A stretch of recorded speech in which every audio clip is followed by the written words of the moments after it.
Soy Elena Martínez Menaya, bióloga, y desde hace pues, un año escaso pues formo parte de la nueva Junta de Gobierno del COBE.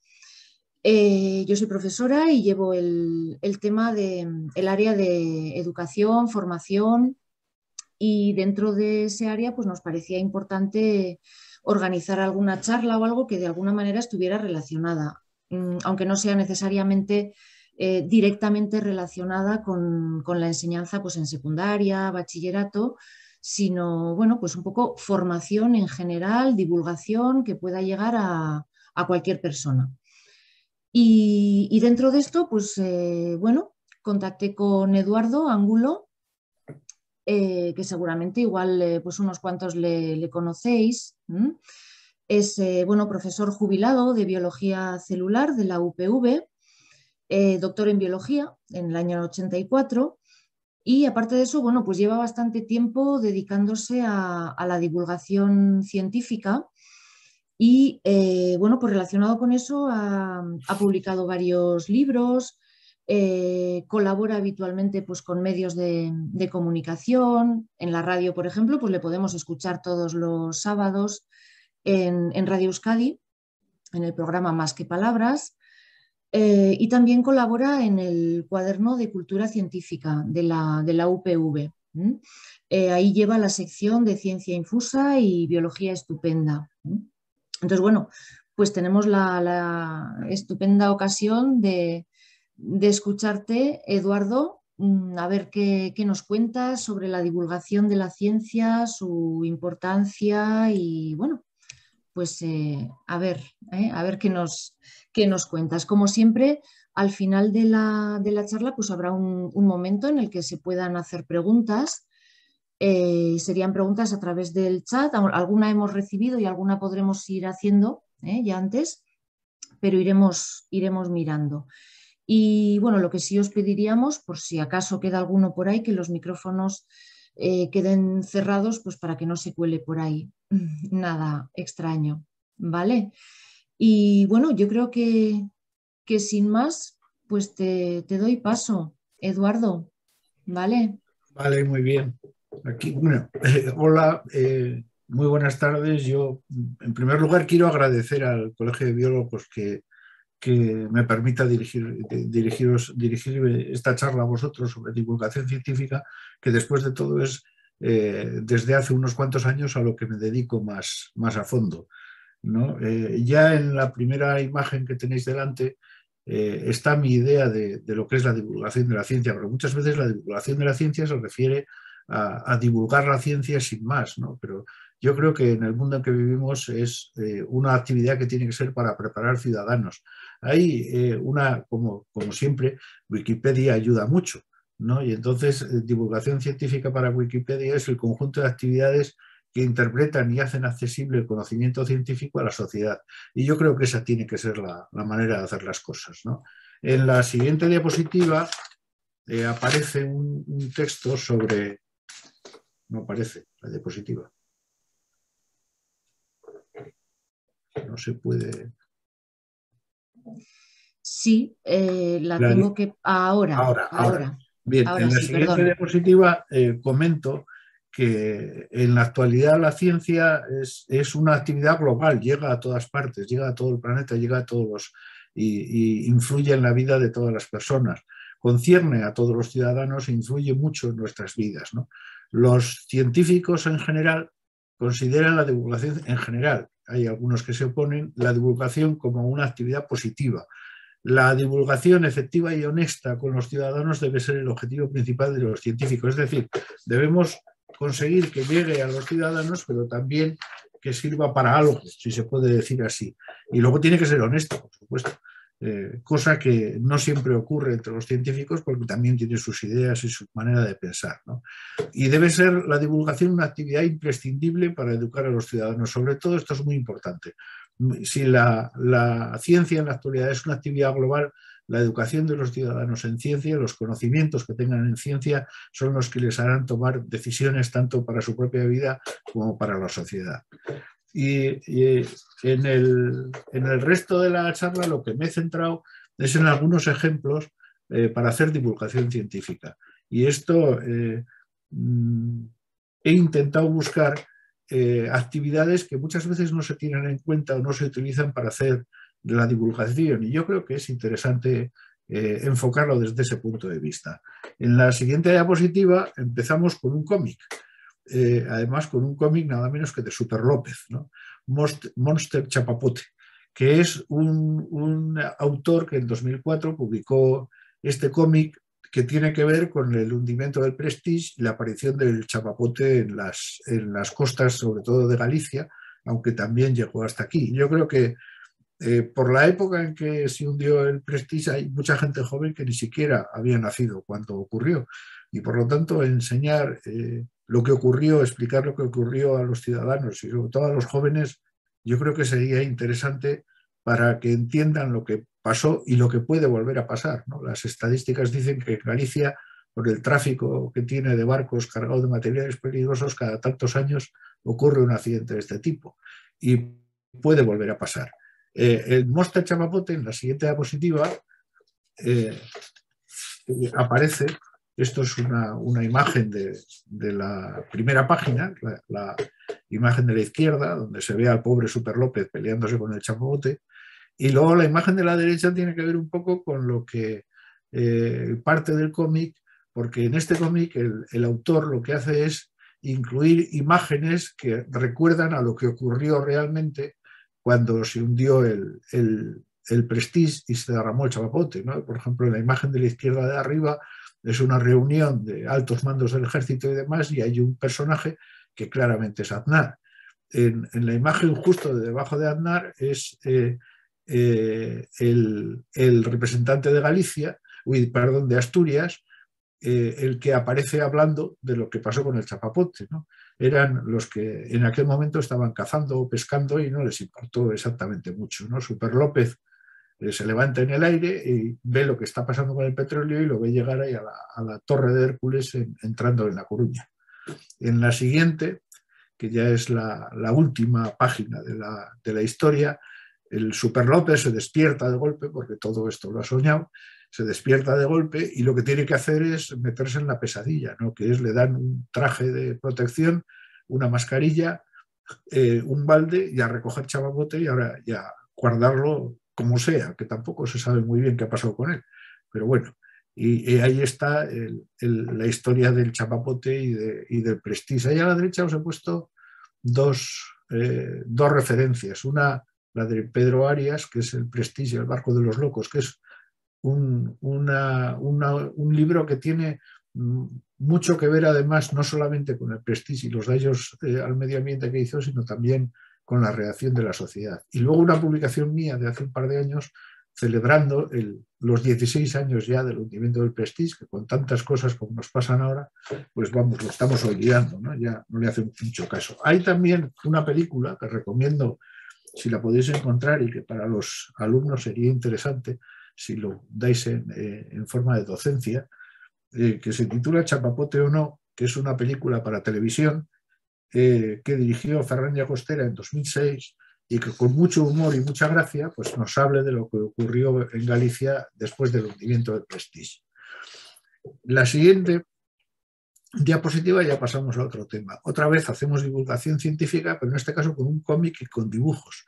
No hay en esa página web que aparece cienciaencomic.com, Germán Tortosa hace unos dibujos sobre lo que ha sido la pandemia y cómo ha aparecido la pandemia y cómo hemos reaccionado a ella. Un dibujo para que veamos bien cómo es un SARS-CoV-2, el coronavirus de la COVID-19, y luego ya a la derecha las imágenes que ha dibujado Germán Tortosa, y con unas explicaciones que ayudan mucho a entender lo que significa lo que está pasando y lo que pasó. La cuarentena es el tiempo que pasan los enfermos aislados para evitar la propagación de su enfermedad. Hace referencia a los 40 días que esperaban los marineros que venían de Asia antes de desembarcar en la Venecia del siglo XIV por la peste negra. Ya veis ahí, subido en el palo mayor del barco, a Boris Johnson desde Inglaterra diciendo que en su país pasamos de esto.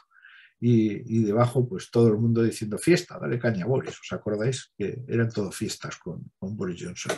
En la siguiente ya pasamos una imagen también para conocer exactamente lo que es el coronavirus y lo que significa la enfermedad, la COVID-19, el nombre del virus, el SARS-CoV-2 y la enfermedad, y luego a la derecha, para muchos, explicar un poco lo que son los virus.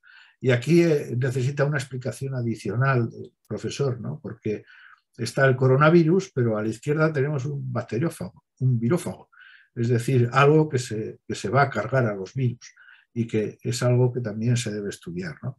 Hay un libro muy interesante de Ignacio López Goñi, que es de la Universidad de Navarra, sobre virus y pandemias, publicado en 2020, que ayudaría mucho. Y luego también he añadido una película, Contagio, de 2011, de Steven Soderbergh, que seguramente es del cine último, del cine actual, una de las películas que mejor explica cómo aparece un virus de este tipo, cómo se produce una pandemia y cómo se pelea contra ella. Es algo muy interesante y ayuda mucho a conocer varios de los pasos y episodios que hemos vivido con la pandemia de la COVID-19. Y ya en la última diapositiva referente a la pandemia, aquí está otro dibujo de Germán Tortosa que nos explica todo lo que hay que hacer, todo lo que hemos hecho, todo lo que parece que se está acabando que hemos hecho, que es en el control del coronavirus, ¿no? Ahí está que hay que recordar que hay que lavarse las manos, que hay que toser en el codo, que hay que quedarse en casa tranquilos cuando nos tocó el confinamiento, que hay que hacer caso a las autoridades sanitarias y sobre todo, como pone a la derecha, mucho ánimo y mucha ciencia. Ha habido momentos en que ha habido mucho ánimo y mucha ciencia y ahora quién sabe. Bien, la siguiente, ya vamos a cambiar de tema. Hay un libro enormemente interesante que ayuda mucho a la divulgación y que sería bueno para consultar en muchos momentos en que necesitamos conocer algo, que necesitamos explicar algo, ¿no? Se llama Pseudociencia, Mentiras, Fraudes y otros timos, de Darryl Cunningham, que es también un dibujante de cómics inglés y que ha hecho un trabajo muy interesante, ¿no? Como me voy a centrar en una parte de ese libro, porque tiene muchos temas, voy a centrarme en el cambio climático. Entonces, un libro muy importante para entender el clima es el de Manuel Toaria, de 2006. Se titula El clima y es un libro muy directo, muy sencillo, muy fácil de entender, pero muy importante para entender todo lo que está pasando con el cambio climático. En la siguiente vemos algunas de las imágenes que Darryl Cunningham ha dibujado respecto al cambio climático, ¿no? Por ejemplo, a la derecha habla del nivel del mar, que ha aumentado con una tasa de ascenso que se ha duplicado en la última década. Acaba de aparecer además un informe del IPCC, el último informe, que pone las cosas todavía más difíciles, ¿no? Ha habido un aumento constante de la temperatura global. La mayoría de este calentamiento ha ocurrido desde los 70 y con 2 de los años más cálidos en los últimos 12 años. Y luego, en el centro, dibuja los datos de los aumentos de CO2, el aumento del calentamiento global, la pelea por que hubo en su momento de discusión entre diferentes investigadores, que esto no se entiende muy bien y con la divulgación científica hay que explicarlo, que los hechos científicos, los datos científicos no son dogmas, sino que son resultados en discusión, en debate, que se tienen que mejorar, que se tienen que enfocar de diferentes maneras para conseguir llegar a un dato absolutamente cierto. Y que a pesar de todo, por ejemplo, hablar de dogmas en ciencia, como hoy en día se habla mucho de los datos científicos para hablar o tomar una decisión política sobre la pandemia, y se dan como si fueran dogmas inamovibles, y no es así, pueden cambiar en cualquier momento. Y luego a la derecha es el cartel de la película que hizo Al Gore, Una verdad incómoda sobre el calentamiento global. No estoy de acuerdo en total en todos los aspectos de esta película, porque es muy espectacular, es muy Hollywood, y entonces hay que tomarla con una cierta precaución. Ya se está quedando un poco antigua y hay datos que todavía son peores que los que da Gore, pero también algunos se han tenido que cambiar porque no son exactamente lo que él planteaba. En la siguiente que es otra propuesta también, es La amenaza de Andrómeda, una película relativamente antigua porque es de 1969, de hace bastante tiempo. La novela en que se basa esta película es de Michael Crichton, el escritor de Parque Jurásico, por ejemplo, y es la primera que le hizo famoso y le hizo conocido. También a mí me parece muy interesante esta película porque plantea la llegada a la Tierra con un satélite que cae, que se ha enviado al exterior y luego ha vuelto, y que trae un patógeno, una especie de virus un poco raro, que al principio es muy peligroso y que es muy contaminante y que es muy patológico. Entonces lo que a mí me interesa es cómo se enfoca la película desde el punto de vista de Michael Crichton. Era doctor en bioquímica por Harvard, era un investigador científico importante y conoce muy bien cómo se trabaja en el laboratorio. Y entonces gran parte de la película es cómo se incluyen a los enfermos en un laboratorio de alta seguridad y cómo se les va examinando y estudiando para conocer el virus y cómo funciona. Entonces la manera en que se trabaja en ese laboratorio, la manera en que lo presenta Crichton y la manera en las técnicas que salen no son nada fáciles de ver, porque son las que se utilizan en el laboratorio y que dan los resultados mágicos, ¿no? Hay veces en que en las películas se utilizan métodos de laboratorio de una manera absolutamente, o sea, ridícula. Yo recuerdo hace unos años dieron un telefilm, era de película de televisión, en que unos investigadores iban a mirar un patógeno, un virus también en aquel caso, en el microscopio electrónico. Y resulta que el actor que representaba al experto en microscopio electrónico miraba lo que había en el microscopio electrónico por donde se introduce la muestra. No hacía ni caso de la pantalla donde aparecía lo que había dentro del microscopio electrónico. Era totalmente erróneo. Y entonces eso, aunque puede ser la técnica y a los que hemos trabajado en ello nos hace mucha gracia, ¿no? En realidad lo que hace es influir en esos errores que comentaba antes sobre que muchos ciudadanos tienen sobre lo que es la ciencia y cómo funciona. En esta película es muy real lo que allí aparece. Puede ser que el guión en sí sobre el virus y extraterrestre y todo eso pues sea una invención de Crichton, pero la manera en que se trabaja para estudiarlo y adivinar de qué va, esa manera es real, muy real. En la siguiente, ya la última, la he puesto porque me parece absolutamente y tristemente actual, ¿no? Es 2001, una odisea en el espacio, seguro que muchos la habéis visto, merece la pena verla, con calma, con tranquilidad, sentado, porque dura un rato, y dejándose llevar por lo que ella aparece en la pantalla. Bien, esa película la hizo Kubrick en los años 60, hizo el guión con Arthur Clarke, el escritor de ciencia ficción, y curiosamente, al revés de lo que suele ser habitual, aquí es Clarke que escribió el libro después de haber hecho la película. En esa película, que aparece la evolución de la especie humana, comienza con un episodio no muy largo, pero realmente enorme, por lo que significa, por lo que es, de la evolución de Homo, o de los antepasados de Homo, cuando descubren las armas. Entonces hay uno de los monos, de casualidad, coge el fémur de un animal muerto y lo utiliza para golpear y machacar y destrozar un hueso. Las siguientes imágenes muestran cómo el grupo de ese antropoide se une con otros de su grupo, se arman todos y machacan y destruyen y matan a otro grupo peleando por un lugar donde hay agua. No digo que esto ayuda mucho a que entendamos lo que significa lo que está pasando ahora. Es decir, la guerra no es un invento actual, ya hay bibliografía que realmente asusta de matanzas de este tipo entre chimpancés, que descubrió Jane Goodall en los 60, en Gombe, y después la especie humana, primero el género Homo y luego ya la especie humana, siempre ha utilizado la violencia para ganar cualquier debate, como se suele decir. Y eso es lo que está ocurriendo ahora. Por eso creo que esta película ayuda a entender que esto es muy antiguo. Por ejemplo, uno de los datos más recientes que hay de 9 muertes violentas viene de Atapuerca, y los fósiles son de hace 430.000 años, nada menos. Eso es algo que debemos entender para intentar, digamos, parar lo que significa la guerra en este momento. Y con esto termino.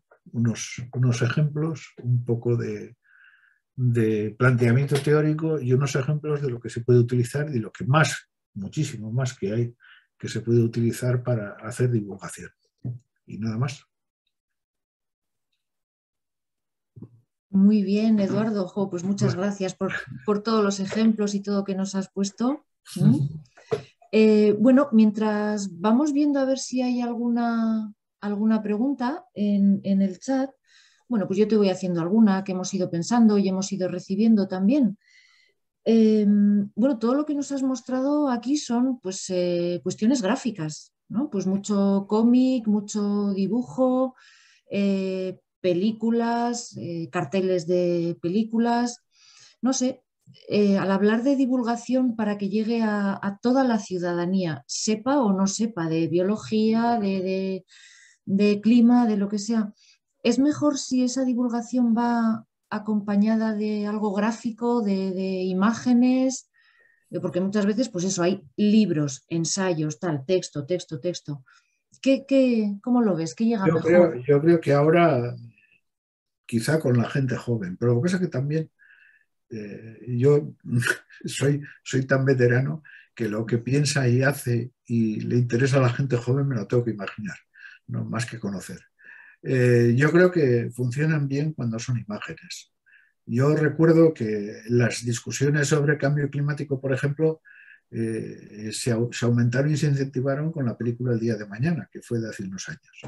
Y esa película presentaba lo que podía ocurrir, en parte además real, científico, con el aumento de la temperatura y la predicción del cambio climático. Yo creo que las imágenes ayudan. De todas maneras, es cierto que la mayor parte de la divulgación se hace en libros y solo hay que ir a cualquier librería que funcione bien y se ve la estantería de divulgación científica es muy grande, ¿no? Hay mucho para leer. Y eso siempre ayuda y eso siempre completa ideas y da muchas ideas nuevas. Pero quizá para llegar a más gente y en casos concretos estaría bien utilizar muchas otras herramientas que tenemos a nuestra disposición. O sea que eso, en la actualidad, pues eso, muchas redes sociales también, ¿no? Para los jóvenes que has dicho. Sí, esa es otra Instagram. sí, que yo lo ignoro totalmente cómo se puede hacer, pero que seguramente habrá gente que ya lo estará haciendo Sí. y seguramente lo harán y lo harán muy bien. Sí, Pero desde luego eso es, para llegar al público más joven de todos, yo creo que sí, sí, sí, será mucho más eficaz, supongo. sí. Pedían por aquí compartir alguna diapositiva para ver las referencias. Bien. No sé exactamente cuál es la diapositiva que se pide. ¿Cuál? Aquí aparece alguna con referencias de este libro de pseudociencia y el de Manuel Toaria sobre el clima. Eso es. Eso es. No sé cuál será, pero sí. No veo cuál es la que solicitan. Bueno, de Ya no todas sé. maneras, como la sesión queda grabada y se puede volver a ver, pues al volver a verla y pasar por las diapositivas, pues se podrán ver las referencias. Muy bien. A ver Sí, si hay si hay alguna. alguna en concreto, alguna nueva que igual he mencionado de pasada y no está apuntada, pues me Sí, por dicen y aquí ya está. están esos libros, la película. Sí. Bueno, mientras no sé si llegará alguna otra pregunta. Bueno, nos has hablado eso, de la guerra, de la pandemia, del cambio climático y aun y todo, no sé, yo creo que hay veces que los temas no llegan bien a la gente o no se los termina de creer o no sé. De hecho, esta semana hay convocada una huelga, ¿no? de científicos pues para reivindicar ya eso, acciones de verdad frente a la crisis climática y demás. Hay, hay- Se podría pensar que la divulgación está, no sé, está fallando. ¿Dónde puede estar el fallo? ¿En la propia ciudadanía? No sé, en la en los especie humana, políticos. en la especie humana. Ah, Yo creo. No, hay unas referencias, no la podría decir ahora exactamente, pues se me ha olvidado, pero hace unos años ya hubo un grupo de psicólogos en Estados Unidos que se dedicó a investigar lo que le preocupaba a la gente y cuánto tiempo de futuro le preocupaba realmente para hacer cosas. Y el resultado era sorprendente, porque más allá de una semana no nos interesa casi nada. Y entonces, claro, hablar y esto lo han dicho hasta los políticos a veces, ¿no? Hablar del cambio climático, por ejemplo, y decir que el 2100 va a pasar yo que sé qué, pues no le importa a nadie. Realmente claro. Mm.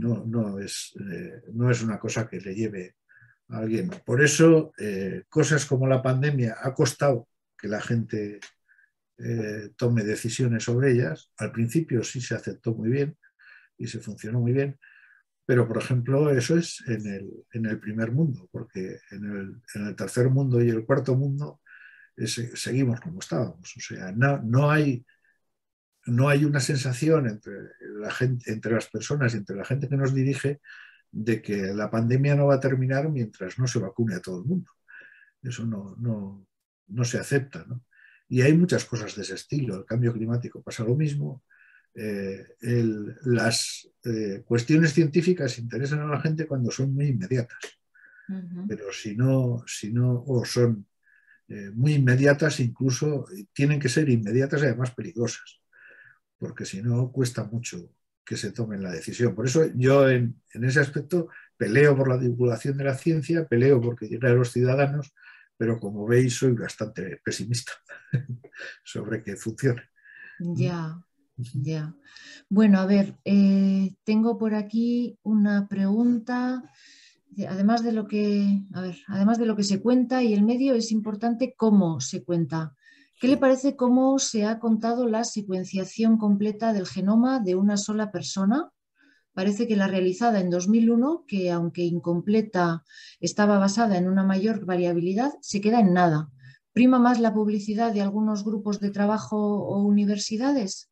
sí, sí. En muchos casos se hace el trabajo, ¿eh? Se hace, eso no quiere decir que el hacerlo de una persona, por ejemplo, del genoma, hacerlo de una persona y hacerlo completo es importante. Hacerlo incompleto y de muchas personas da datos también muy importantes. Quiero decir, eso se hace, pero las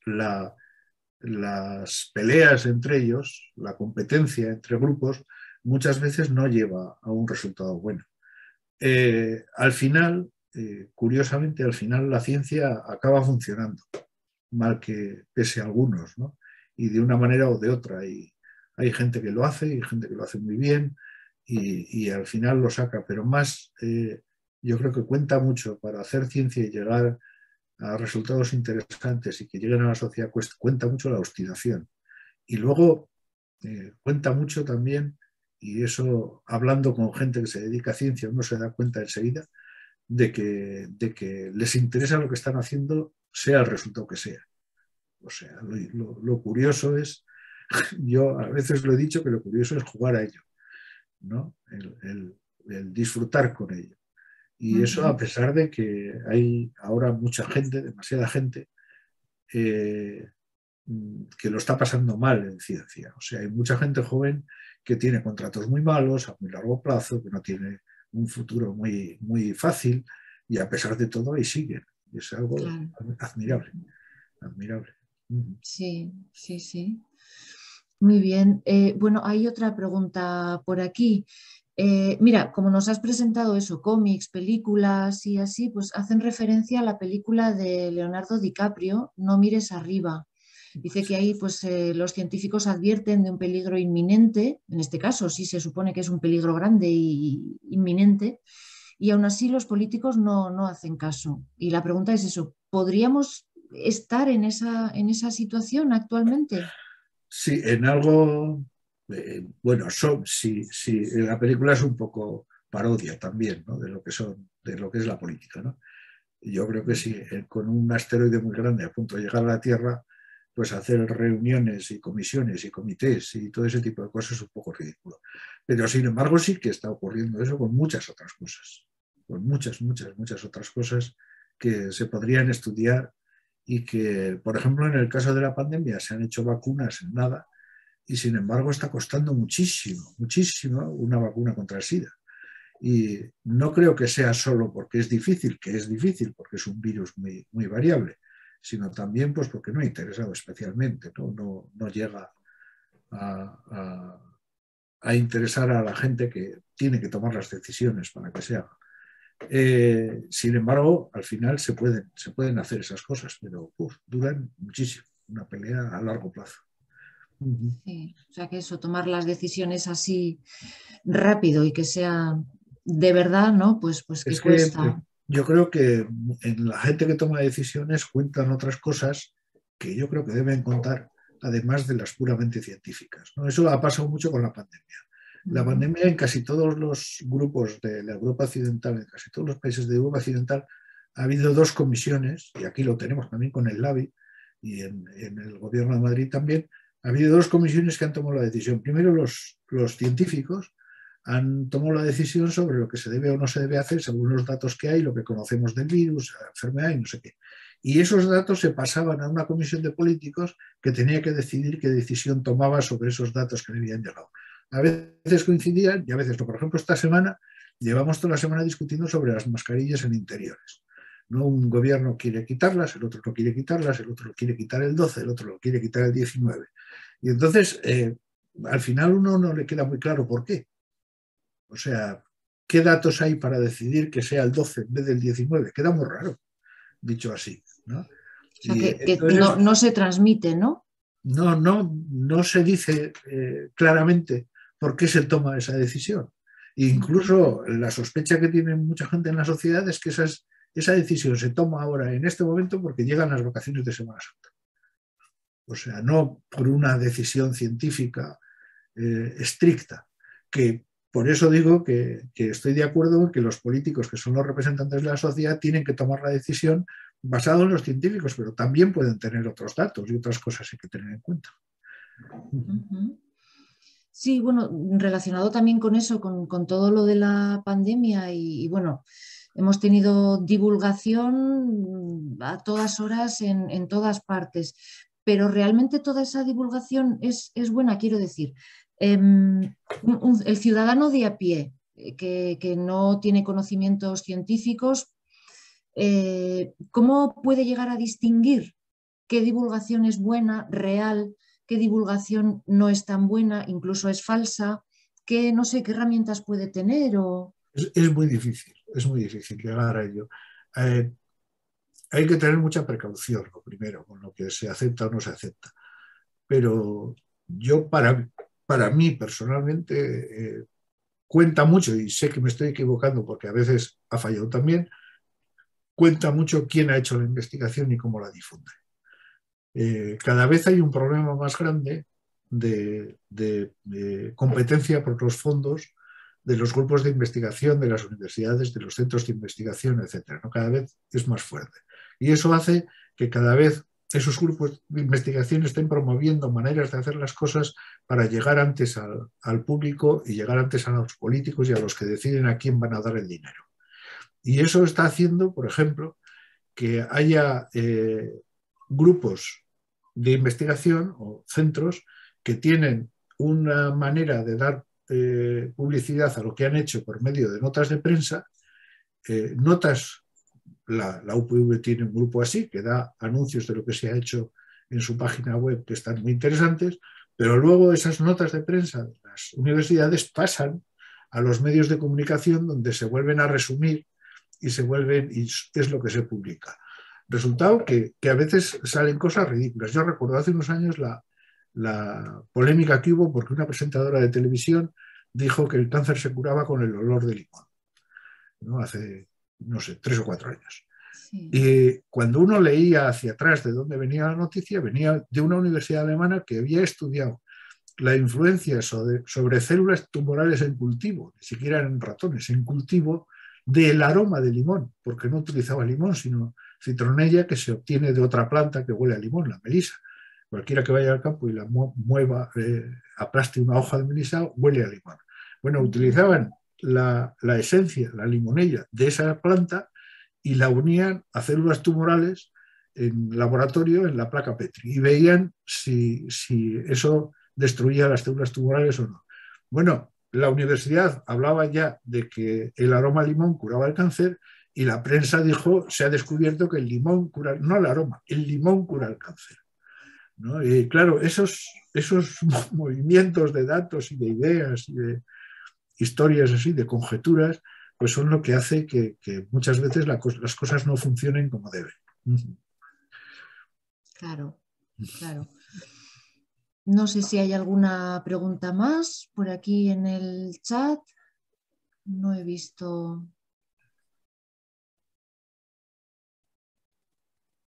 No sé si alguien está escribiendo. Sí, No. hay una más, un poco más arriba. Más arriba.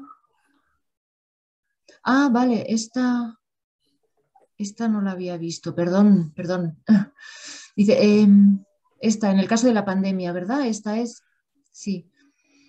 En el caso de la pandemia por el coronavirus, yo he agradecido mucho disponer de mensajes y material de divulgación por parte de profesionales, médicos o biólogos, pero también por profesionales de la divulgación que se dedicaron a interpretar lo que iba ocurriendo ante la deficiencia de comunicación por parte de la administración y la clase política. ¿Estáis de acuerdo? Sí, yo sí. Yo creo que o sea, esperar que lo que comuniquen los científicos y los expertos, aquí hemos tenido gente en la universidad que ha hecho público a través de los medios de comunicación ideas muy, muy, muy interesantes, muy importantes sobre la pandemia. Pero pretender que los políticos, que ya digo que tienen y deben tener además otros intereses en sus comunicaciones públicas, pues es muy difícil. Realmente no tiene, quiero decir, es demasiado, esperar demasiado que se tomen, que además creo que no es necesario, incluso a veces no es bueno, que se tomen los datos de los científicos como si fueran dogmas, que no lo son, porque siempre están en duda. Y entonces, por eso yo creo que llegar a un compromiso entre las dos, digamos, dos partes de estos debates, que son los científicos y los que toman decisiones, es lo más importante, el conseguir que se llegue a un acuerdo entre ellos y que se hagan las cosas según, desde luego, lo más peligroso es que se hagan demasiadas cosas en contra del criterio de los científicos, porque eso normalmente no tiene vuelta de hoja. O sea, antes o después llega el peligro si se toman esas decisiones. Esa es la película, no mires arriba, ¿no? Claro. Sí, hay momentos en que es inevitable, por lo menos de alguna manera, llegar a un compromiso entre ambos intereses, ambos grupos. Creo yo. Sí. Muy bien, repaso por aquí, por el chat, no veo otras cuestiones. Bueno, tengo, igual ya más o menos han salido estas cosas, pero tengo otra pregunta por aquí. En principio, por mi parte, sería la última, si no hay más. No sé si con estos temas de divulgación y en muchos casos, pues también relacionados con el cambio climático, el cuidado de la tierra, del medio ambiente y demás, igual a veces no sé si se abusa un poco de los términos pues, producto verde, ecológico, bio. ¿Realmente esa información es correcta, la que llega a la ciudadanía? ¿O en cierto modo también nos pueden estar manipulando con Sí, ese tipo de mensajes? sí, yo creo que se manipula bastante. Se manipula porque no existe. Fíjate que hace unos años se prohibió que se utilizaba el prefijo bio para cualquier cosa, ¿no? Ahora se utiliza natural.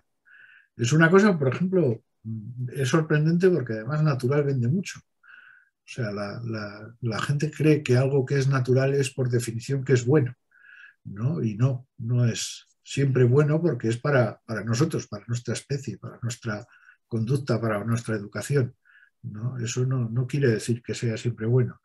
Y luego el utilizar el verde y todo esto, pues no voy a decir que es una moda, porque es más que una moda, porque la gente lo siente así, siente que es mejor, ¿no? Pero se tiene que tener mucho cuidado. Hay una cosa sorprendente en esto, que antes la mencionaba de pasada con lo del el limón y el cáncer, que hay muchas cosas que desde el punto de vista, digamos, hasta comercial, se definen como natural y como no sé qué, y resulta que no tienen eso. Por ejemplo, el otro día me quedé bastante asombrado descubriendo que hay una diferencia en las latas que tienen algún tipo de pescado o lo que sea con aceite de oliva, porque con aceite de oliva quiere decir con algo de aceite de oliva. No, no tiene por qué ser todo aceite de oliva, sino que puede tener aceite de girasol o aceite de colza y luego, por ejemplo, un 5% de aceite de oliva. Eso ya permite poner con aceite de oliva, ¿no? Claro. Pero lo que pasa es que si eso es lo que se pone en grande y es lo único que se pone, pues ¿no? Otra cosa que es dificilísimo de aclarar y el etiquetaje no lo dice es las cosas que se venden con azúcares añadidos. Con lo cual, la etiqueta pone los azúcares que lleva, pero no sabes cuántos son añadidos y cuántos tenía el producto, ¿no? Cosas de ese estilo, el bio, el natural, el ecológico, todo esto, pues venden bien. Y curiosamente, no solamente venden bien, sino además venden más caro. O sea, se cobra más porque ponga eso. Eso es verdad, es verdad. Sí, sí. Por eso, que nos manipulan y así pues consiguen ellos su beneficio, ¿no? Claro, No digo en todos los casos, ¿eh? Pero digo que no, en muchos probablemente. Sí, es sí. una estrategia, como otra Sí, sí. cualquiera. Eso es, de venta. Sí. Eso es. Mira, Eduardo, pues ha llegado por aquí otra pregunta. Dice, ¿estamos cerca de que la comunicación o la divulgación científica se convierta en una disciplina académica o que se incorpore como una especialidad en algunas carreras? Pues debería, Debería. debería. Es una cosa intermedia entre ciencias de comunicación, entre la comunicación y las ciencias, ¿no?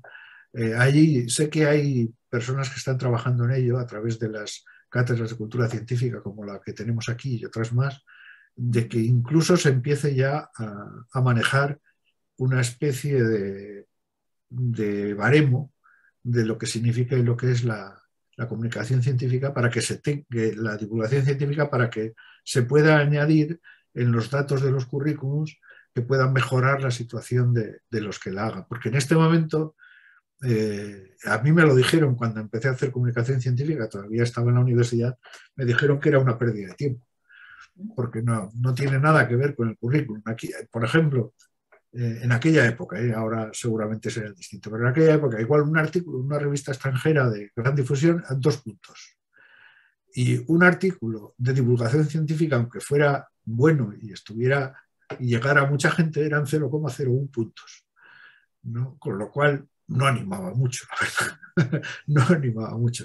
Yo creo que ahora funciona mejor y ahora hay mucha gente que está trabajando porque se tenga en cuenta. Se tenga en cuenta no solamente que signifique que publicar un libro se pueden cobrar los derechos de ese libro, aunque sea de divulgación científica y aunque sean muy pocos, que suelen ser muy pocos, pero solamente, sino que sirva también para tu currículum y para tu mejora profesional, creo yo. Pero bueno, hay que tener esperanza de que funcione.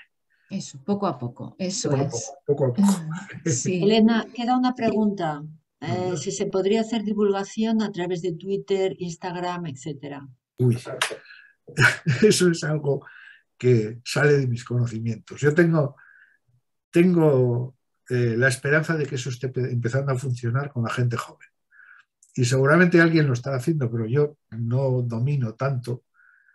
No es que no domine Twitter y demás, me llegan muchas cosas a través de ello, pero no sé cómo manejarlo para convertirlo en divulgación científica y que llegue a más gente. ¿No? Eso es algo que me cuesta. Me está costando cada vez más. Publico muchas cosas de divulgación, bastantes, en forma de artículos, relativamente largos o cortos, pero artículos. Y cada vez cuesta más por la gran dispersión de temas que hay y el interés que tiene la gente en muchos de esos temas, cada vez cuesta más juntarlos en forma de libro, por ejemplo, ¿no? Y no te digo nada cuando alguna vez se ha mencionado en algún programa de televisión. ¿Qué dices en un programa de televisión en 5 minutos de cosas como las que hemos tratado aquí? Yo recuerdo Órbita Laica, por ejemplo, o José Antonio Pérez Ledo, que lo hacen muy bien, haciendo guiones y se entiende perfectamente con los científicos. Pero claro, ¿cómo se hace eso? O sea, me sobrepasa. Sí, sí, además lo que dices, o sea, resumir 5 minutos en la televisión y en un mensaje cortito, cortito en un tuit Claro, o no eso, sé, ¿no? no sé. Yo, pero tengo esperanza de que la gente que lo maneja más y que ha nacido casi con ello, pues Sí. sepa utilizarlo. ¿Eh? Ujú. Yo me he quedado muy veterano ya para eso. Aunque bueno, Bueno, siempre se puede aprender. pero mira, Eduardo, por aquí te agradecen las charlas y los comentarios que sean a la vez eso, siempre pues tan amenos y tan interesantes y yo estoy de acuerdo y lo agradezco también. Muy bien. Entonces, bueno, no sé, no he visto más preguntas por ahí. Eh, no sé si alguien más quiere decir algo. Y si no, bueno, pues lo daríamos por terminado el seminario, la charla. Muy bien. Agradecerte muchísimo, Eduardo, tu disponibilidad. ¿Mm? Que las Y clases de Eduardo tenían bastante de divulgación científica. Yo creo que por aquí hay algún exalumno, ¿eh? hoy seguro que me has dicho, qué cosa. Sí, sí, sí. Qué veterano me siento. Bueno, muchísimas gracias, Eduardo. Lo repiten por aquí. Y nada, muchas gracias también a todos los que os habéis inscrito y os ha interesado el tema. Y bueno, también mis disculpas porque, pues bueno, es la primera vez que yo hacía una charla de este tipo y bueno, pues hay cositas que se me han podido escapar, cuestiones técnicas, pero bueno, como dice Eduardo, seguimos todos aprendiendo. Eso, exactamente. Así que muchísimas gracias a todos. ¿De acuerdo? Y os quiero dar las gracias yo también por haberme dejado de comentar mis ideas sobre esto. Muchas Pues gracias. encantados. Muy bien. Pues muchas gracias a todos. Venga, Agur. Agur.